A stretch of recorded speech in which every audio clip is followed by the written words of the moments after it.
Welcome to Polaris-Live. This is your host, Sarwar Kashmiri. I appreciate you joining us for today's discussion in our series focused on the US-China relationship and its global implications as seen through the eyes of experts from around the world. This user-supported channel is brought to you live in conjunction with the Foreign Policy Association of New York. If you have questions for us today, please feel free to submit them using the bar on the right-hand side of the screen. You can also listen to these programs as podcasts on your favorite platform. Thank you again for being part of the conversation, and let's get started.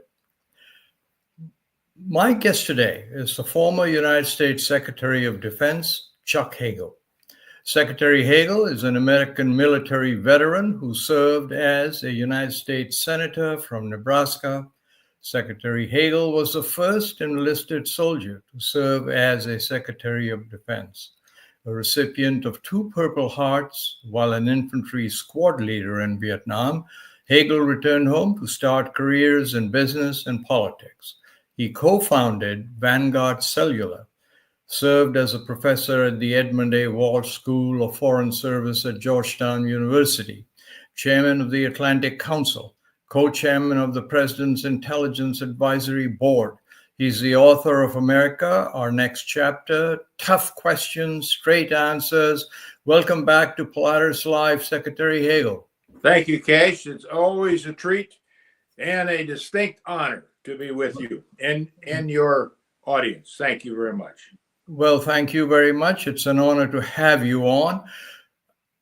The U.S. military, Secretary Hagel, has gone through some dramatic transformations in the last few months, with the aim of making the force more lethal and to improve its readiness. These changes include the sidelining of senior flag officers, elimination of courses, and modifications of syllabus at military schools such as West Point to better align their curriculum with the Trump administration's ideologies. So, do you think these changes have made the U.S. military more lethal and improved its readiness? Well, first of all, American military is the most lethal, sophisticated military in the world. I think there's very little question about that. To focus on lethality as not being part of our American military, or we've lost that, is just wrong. Just not true. Can we get better? Of course we can get better.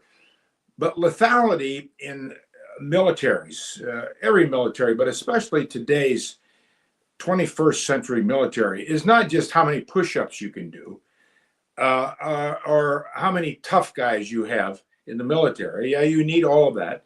But you need strategic thinking. You need expertise. You need people who can develop plans. You need a diversity of people, of thinking, of creativity, and commitment to your country. The worst thing that can happen to this military, to any military, but this military, is to allow it to be politicized. When you take the oath of office as a military person, as a United States Senator, you take an oath of office to a constitution, to our constitution, to the people. You don't take an oath of office to the Secretary of Defense or the President of the United States or anybody else, but to not a person, but to a constitution and to the people of a nation. And if you start to break that down, if you start to politicize that, the country is in for a dangerous time. And I'm worried about that. And I'm worried about what's going on in that area of politicization of the military, West Point, of everything. Well, that leads me to ask you, an opinion piece I recently read discusses an Army officer who describes himself as a conservative, evangelical, Christian, and Republican, And he contends that the discharge of transgender soldiers, although legally permissible, is neither moral nor ethical. He says, facing a lack of support from his superiors, he decided to resign, which raises the question in my mind, Chuck, about the impact of his resignation on the officer corps as it removes a seasoned voice and perspective. Now, I'm simply bringing this up as an example of some of the really difficult torment that these soldiers are facing. Can you offer any advice to other officers who might be thinking along the same line, especially this issue of if they resign, they lose their voice and seniority, but if they're not in their own minds living up to what you've just so nicely described, which is the oath to the Constitution? Well, I'm opposed to what's going on in this area over at the Pentagon. Just arbitrarily dismissing individuals, starting, by the way, when at the beginning of the Trump administration, when they fired the African American chairman of the Joint Chiefs of Staff simply because he was black. They fired two senior, matter of fact, chief of the naval operations because she was a woman. Coast Guard, the head of the Coast Guard, they fired her because she was a woman. They fired about a dozen general officers in services because they were either black or women. Then you get to the transgender issue.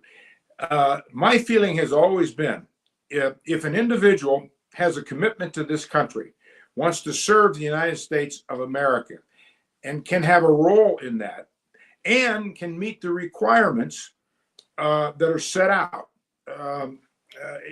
in all of our services to become a member of any service, and specifically a division of a service, then we should allow them. We shouldn't care about what religion they're from, what color their skin is, where their parents came from, or where they came from. We used a lot of immigrants in the wars in Afghanistan and Iraq, by the way, and they were not United States citizens. They were promised citizenry, United States citizenry, if they served in the military. So people forget that. But on the transgender issue, that's just wrong. And I sympathize with the officer that you quoted the op-ed from, who wrote it, because it presents dilemmas, deep dilemmas to our senior officers and all officers and enlisted in the Pentagon. We've never based service to our country in the military on any of that. Now, remember, it's the military who has always been ahead of the society. Yes. In making things right. I mean, in 1948, Truman desegregated our military and allowed blacks and others to serve along with whites with the same opportunities. I mean, General Colin Powell was a dear friend of mine who I respected greatly. I mean, he was one of those that came out of Vietnam and advanced because of that, and became chairman of the Joint Chiefs of Staff. So this is just wrong, and I'm very much opposed to what's going on here. Well, I'd recall reading about President Truman that it wasn't easy for him, right, Mr. Secretary, that everyone said, listen, you let blacks in and this cohesion of the military, the world's most wanted instrument of war, is all going to disappear because they'll never be able to serve together. And he said no, and he did it. And there's leadership too, isn't it?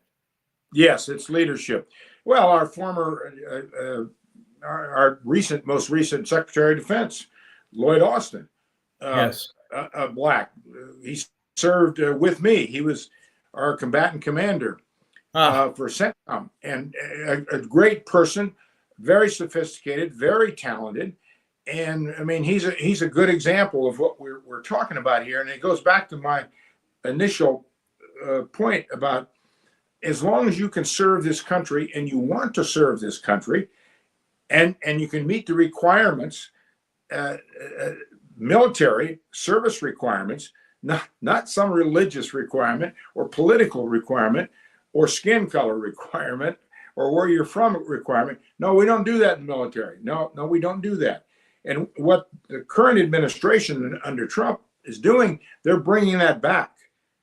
And that's very dangerous because it will polarize the military. It'll polarize this country. It will make our military less effective.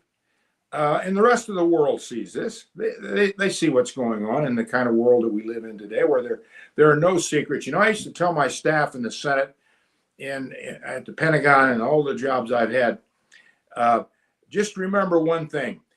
In government, in Washington, D.C., there are no secrets. There are no secrets. And you might get away with something for a week or a month, even maybe a year, but it'll all come out. So play it straight all the time. I want to dwell a little more, Chuck, if that's okay, with the term lethality, right? It's frequently associated with increasingly powerful weapons, military strategies. However, historical experiences from the Vietnam, Iraq, and Afghanistan wars highlight that sheer power alone is insufficient for success without also garnering public support. Despite this, the U.S. is dismantling many institutions aimed at fostering relationships and understanding with local populations, which may also diminish diversity within the military, which raises the question of whether lethality should be considered in a much broader context beyond just firepower in this new age, in this new world. That is so dangerous. Thinking that way about your power, about your lethality, and dismissing all of the so-called soft power elements of American success in the world since World War II. USAID is a very good example. USAID has been the most significant, most effective, most cost-effective, and cheapest investment in our foreign policy and our relationships around the world. And it has nothing to do with the military. It's all about helping people with health problems, with education problems, with democratic reform issues, all of the daily issues that confront every human being, no matter where they live. And that endears people to America. That endears people to our generosity and our thinking about them. And yes, we have the lethality of our military. Everybody knows that. But you're exactly right. I mean, those wars that you mentioned were failures for many reasons.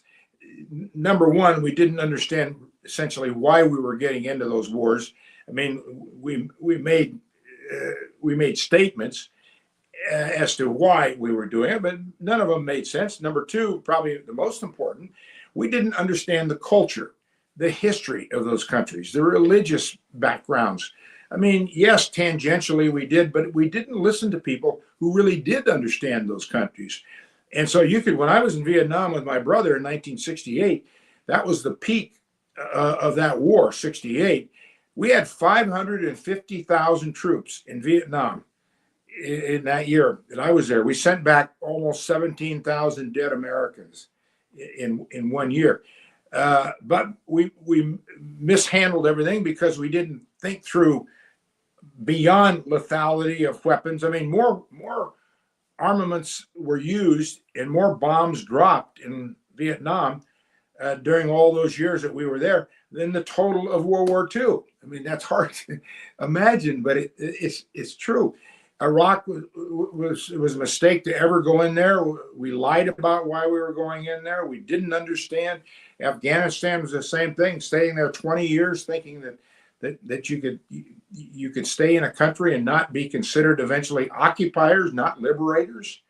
So yes, you're right in your points about our power in the world is much more than just the lethality of our military. Yes, that's important, but we haven't even talked about our economy and the things that we can do and have done to develop economies, other economies with free trade. I mean, that was a concept of the post-World War II world order that we built with our allies. We're essentially dismantling that world order, post-World War II world order, which is so dangerous as to what's going to come after that. But yeah, it's all part of it.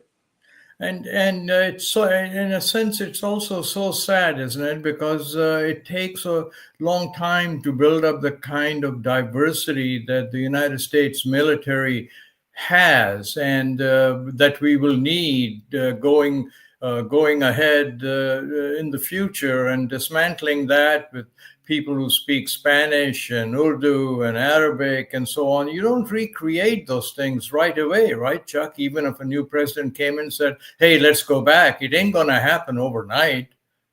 No, and to regain the trust of past decisions, and it's this way in our foreign policy, it's this way in personal relationships. If you don't have confidence and trust in someone or organization or country, if something has happened to destroy that trust, your point's exactly right. You don't regain that very quickly, if you can ever regain it. Yes. And what we're losing here, we're losing that. We're losing the trust of so many people that we've had in the world, working with them since World War II. No, we've been imperfect. We've made mistakes, not just getting into stupid wars that we haven't thought through. We made other mistakes. Of course, we're imperfect. This country's imperfect. No institution is a perfect institution. No individual is a perfect individual. But, I mean, you compare what's gone on in the world since the end of World War II to today, to the rest of history. I mean, the rest of history can't compare. I mean, the successes in the world, the freedoms, the immense economic development for people, the hope that we've given people, education, exchanges. I mean, we've got a long way to go, absolutely. But that requires leadership. And Yes. if you take that leadership away, you fracture that leadership, then you break relationships. And you break them into regional dimensions, individual country dimensions. I mean, collective security is a good example of that. NATO, 32 nations, the most successful collective security institution in the history of man.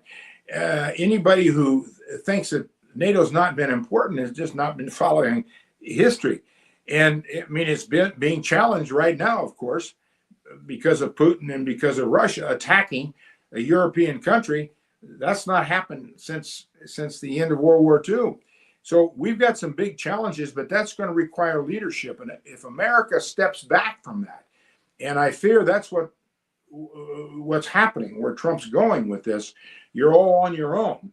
That is so dangerous in a nuclear age, and something will fill the vacuum, and it won't be good. Something will fill that American leadership vacuum. It'll be China.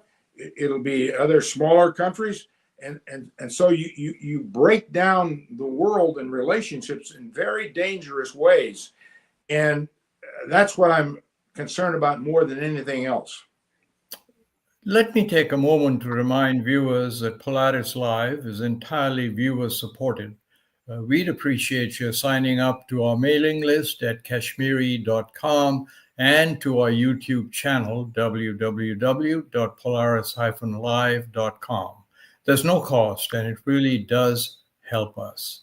So, Chuck, I'm going to tangent just a bit. Today's media reports this morning are that the U.S. has threatened two of our closest allies, Japan and South Korea, that we are about what we've told them is that we are going to henceforth put 25% import tariffs, and warn them not to reciprocate, because otherwise whatever they add as tariffs on American imports, we will add on top of the tariffs we're doing. But more importantly, it's almost like saying America doesn't need allies anymore. I mean, Japan and South Korea have for decades been two of the most important footprints in Asia. I mean, do you think that that is the appearance that we are starting to give, that America can do it alone? We don't need any allies, or am I exaggerating? No, I think you've defined it exactly right.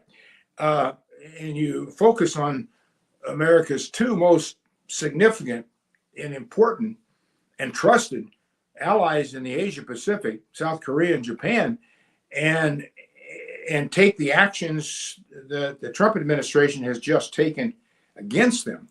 There will be consequences to that. There's no question about it, especially at a time when you've got so much upheaval in South Korea.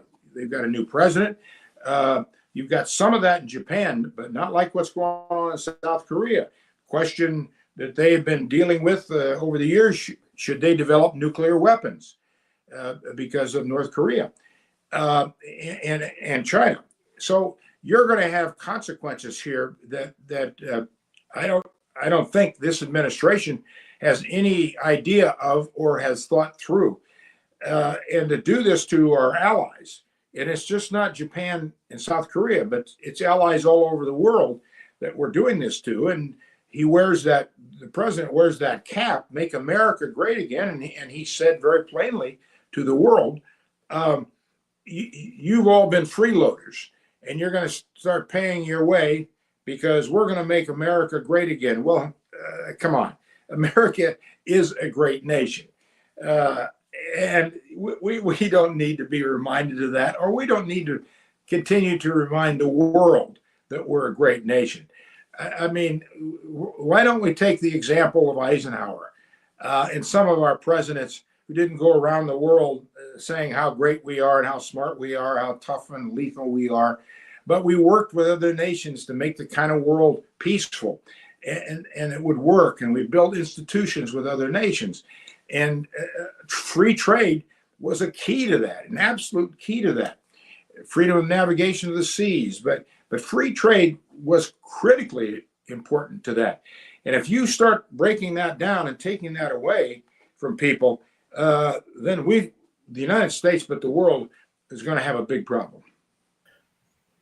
Along the same lines, Mr. Secretary, how do you think the rising wealth and influence of the global South group of countries and groupings like the Association of Southeast Asian Nations and the BRICS will react to this new America? Might they draw closer to China, or is that a stretch and they'll just take a deep breath and stick it out with the US?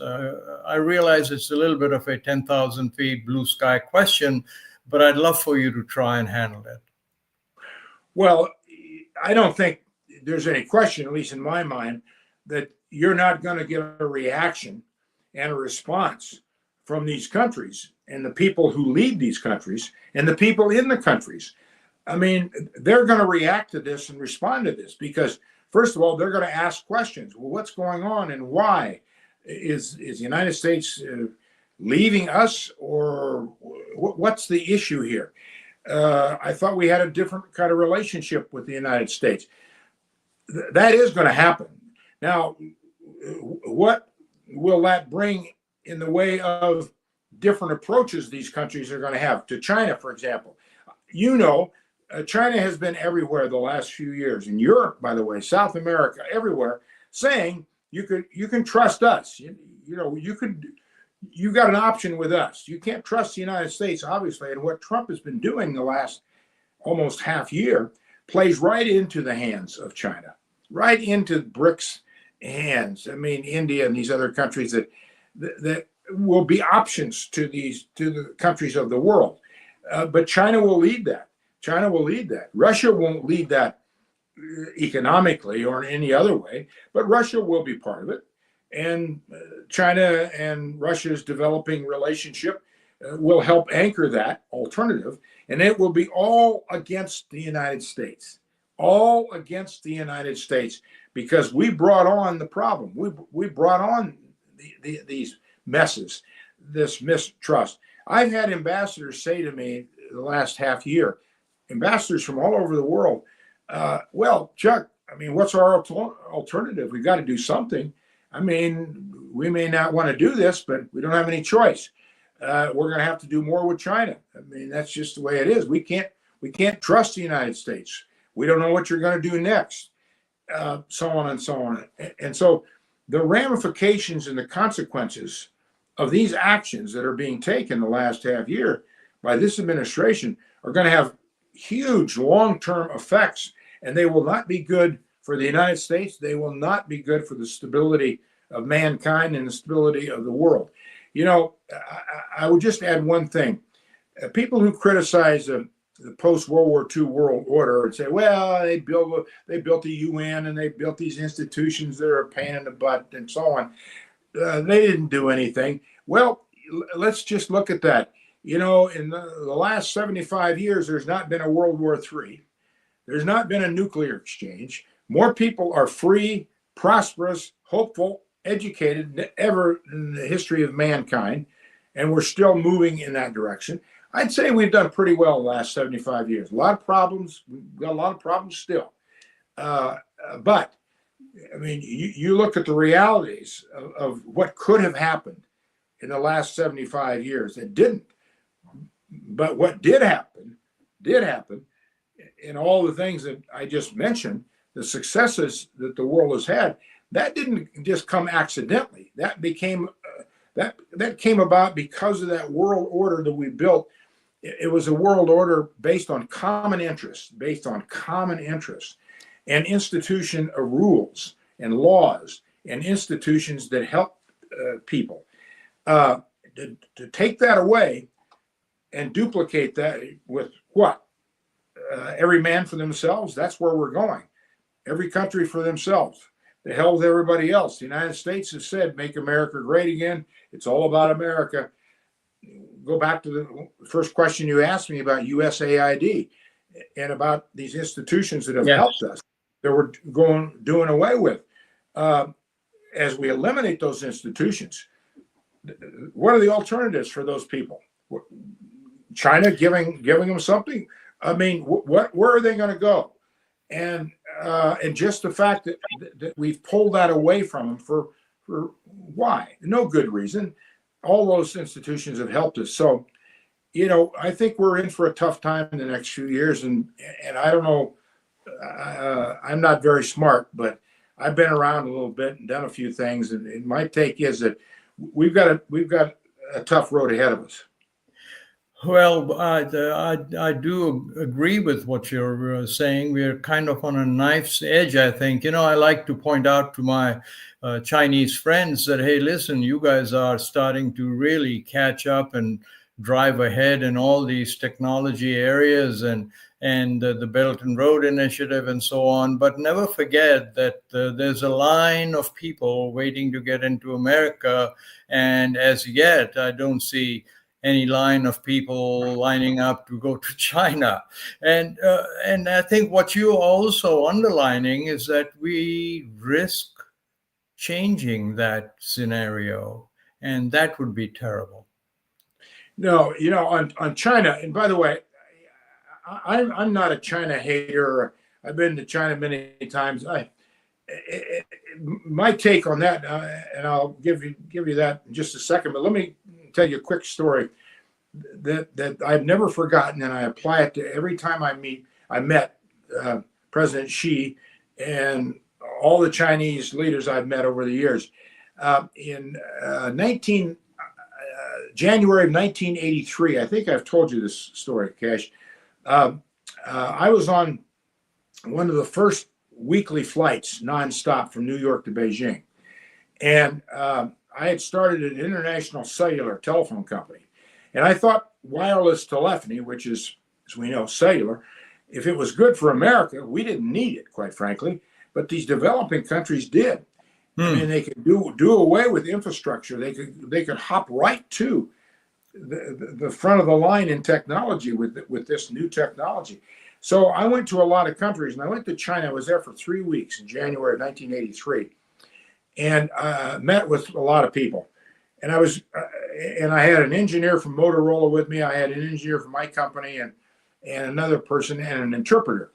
So we were getting ready to come back. We were in Tianjin, and we had taken the train from Beijing to Tianjin. We went all over China, and I had just given a talk to these Chinese engineers, and a lot of them were really young. There were about 100 of them, and they would just pour over the documentation that we gave them. So the senior engineer, Chinese engineer, spoke flawless English, walked me out after essentially the lecture, and he said, "Mr. Hagel, that was a very interesting talk, and our people were very, very interested and intrigued by it, and they're going to study this information." But he said, "I will just give you one piece of advice that you should always remember. We Chinese are a people of 5,000 years old, and we take our time, and we are patient on all matters." And I've never forgotten that, Cash. Always, we take our time, we're patient. And essentially, he didn't say this, but he implied it. When we're ready to act, we'll act. But we're not going to be forced to do anything prematurely. And very, very wise words. So I've applied that to the Chinese. And I think the way you handle it, I think, and I've worked with the Chinese for many, many years. I mean, you can't intentionally shut them out. That's not going to work. They're too big. Right. They're too powerful. That's crazy to try to do that. You've got to work with them. And the smartest way to do that is through economics and trade and work out difference. We're going to have differences, of course. But you don't want it to get beyond the differences. And what they're doing in their military is they're building their military up year after year at a tremendous pace. Now, the quality of their military isn't anywhere near ours, but eventually they're going to get good enough to challenge us in some way if we're not smart in how we handle this. Right. One other point I would make. In 2014, I met with President Xi in Beijing 3 times. And when I was there for 3 days, they took me out to show me their aircraft carrier. I was the first American they'd ever shown. It was, as you remember, they bought the aircraft carrier from Russia. It was made in Ukraine. It was an old aircraft carrier with the nose up. And so they took me through it. They didn't show me everything, of course. And they had young commanders escort me around, and then the admirals were on top watching everything. And these young commanders spoke brilliant English. They were all educated in London. Wow. And as they're taking me around quietly in the ship, they were making fun of the aircraft carrier.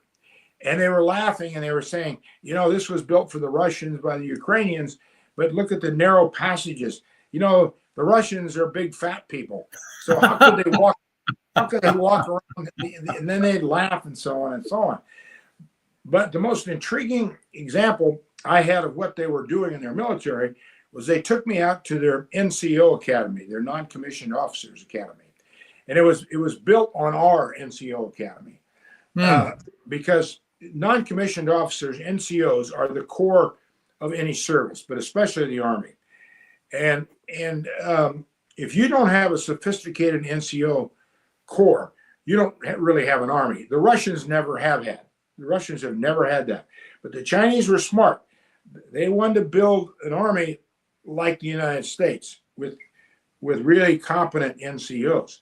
So I went out to the NCO Academy, and I was there for half a day watching everything. Now, it wasn't as good as the United States, of course, but they were getting there. They knew what the principles were to get there and what they had to do.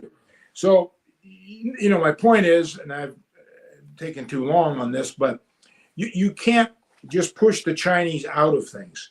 That's not going to work. that isn't going to work. You got to be smart in how you're dealing with them. Strategic. I don't think the Trump administration even knows how to spell the word strategy.